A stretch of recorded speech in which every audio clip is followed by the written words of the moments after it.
Our story begins. At the far end of England, a land of rocks and moorland stretches itself out into a blue-green sea. Between its high headlands lie tiny sheltering harbors where the fishing boats hide when the storms are blowing. One of these harbors is so small, and the entrance between its great stone and breakwaters is so narrow that the fishermen called it the Mousehole. The people who lived in the cottages around the harbor grew fond of the name, and they called the village Mousehole to this day. Once, there lived a village cat whose name was Mouser. There's Mouser. She had an old cottage with a window overlooking the harbor and an old rocking chair with patchwork cushions and an old fisherman named Tom. Mouser had many kittens in her time, but all had grown up and left home.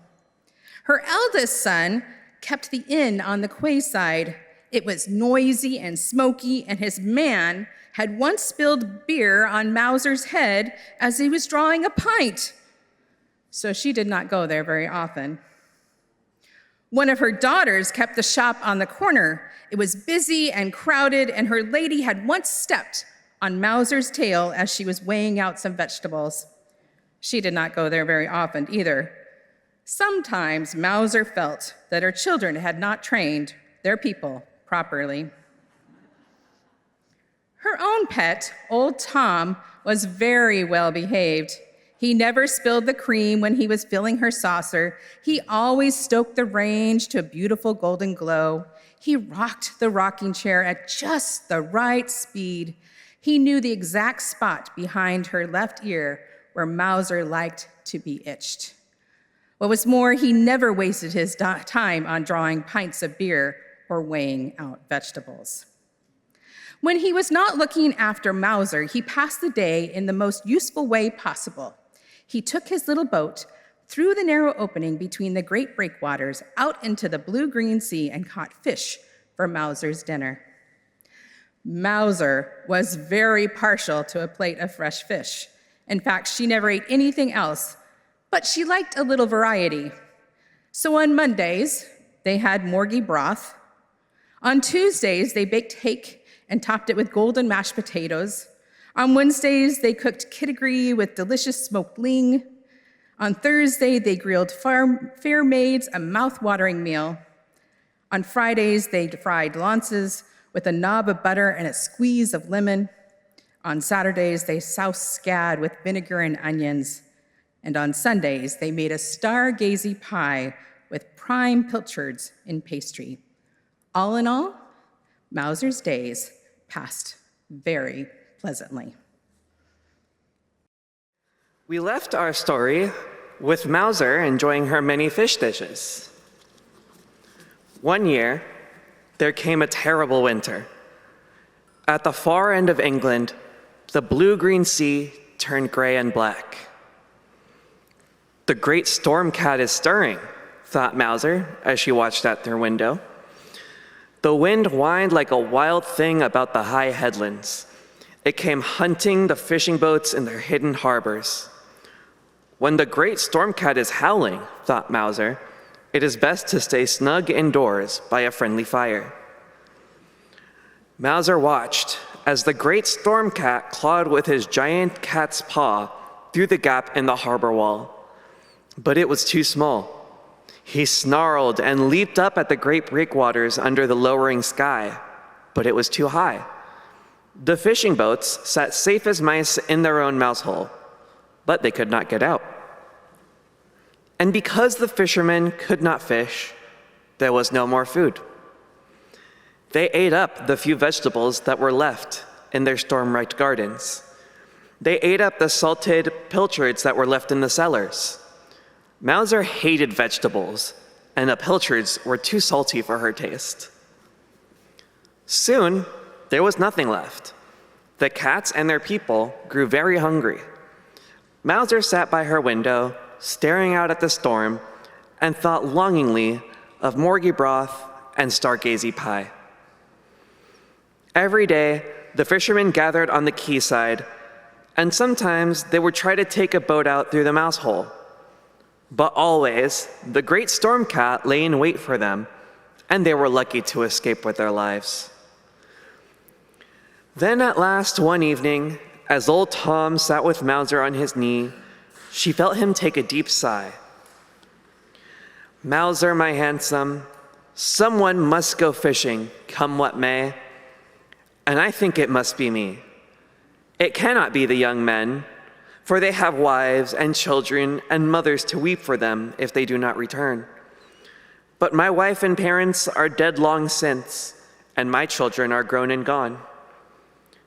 Mouser purred to tell him that she understood, for it was the same with her.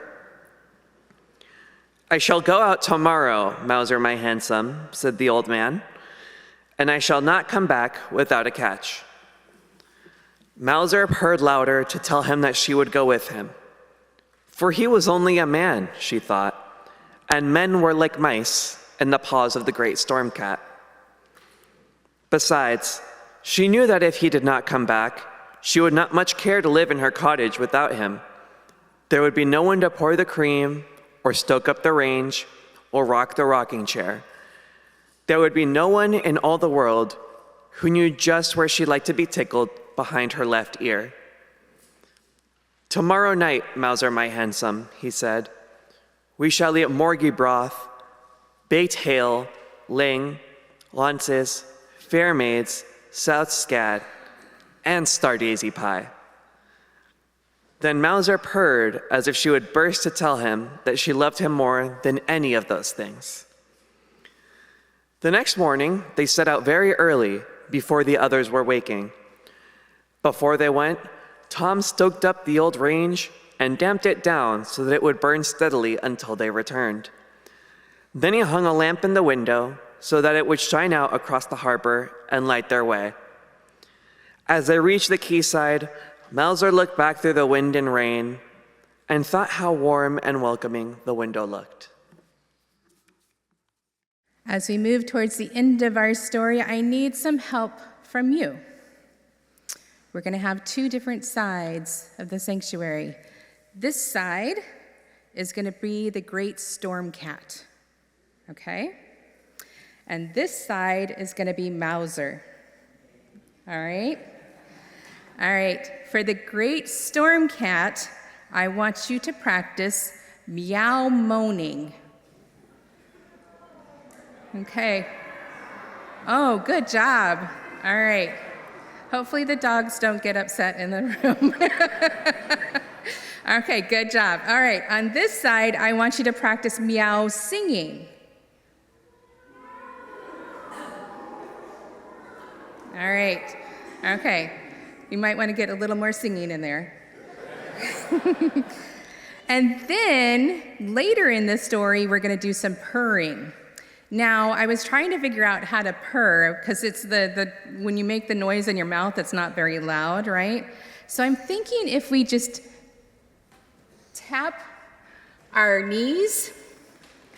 So at some point, Mouser's going to purr, and at some point, the great storm cat's going to purr. So let's practice purring together. Okay, that sounds like a good purr. All right, so pay attention. All right, I'll point to each side. All right, let's go back to our story. Soon, their little boat was crossing the harbor towards the Mousehole Gap, and the voice of the great storm cat rose all around like a giant caterwauling. As she listened to this wailing, Mouser felt a sudden, strange sadness for him. How lonely he must be, she thought, endlessly hunting the mice men in the depths of darkness and never returning to the rosy glow of a red-hot range. And her kind heart was moved to comfort him. Many a tomcat had Mouser tamed in her time with the sweetness of her singing. Not yet, not yet. We're still in the storm cat. So Mouser lifted her head and sang like a siren, joining her call with the great storm cat.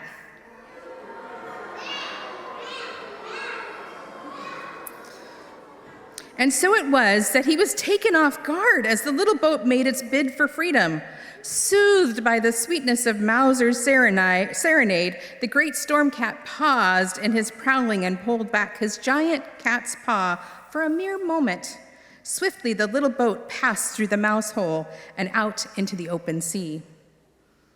Then the great storm cat played with them as a cat plays with a mouse. He would let them loose for a little as they fought their way towards the fishing grounds. Then down would come his giant cat's paw in a flurry of foam and water, but he did not yet strike to sink them, for that would spoil the sport. When they reached the fishing grounds, the sea was so rough that it was hard to put out the nets. "I fancy you must sing again, Mouser, my handsome," said Tom, "for your voice seems to soothe the sea like the sirens of old." So Mouser sang again, louder and longer this time, as she had ever sung before. Indeed, old Tom was forced to block up his ears so that her siren song should not distract him from the business of fishing. And again, the great storm cat paused in his play and sang with her until the nets were safely shot.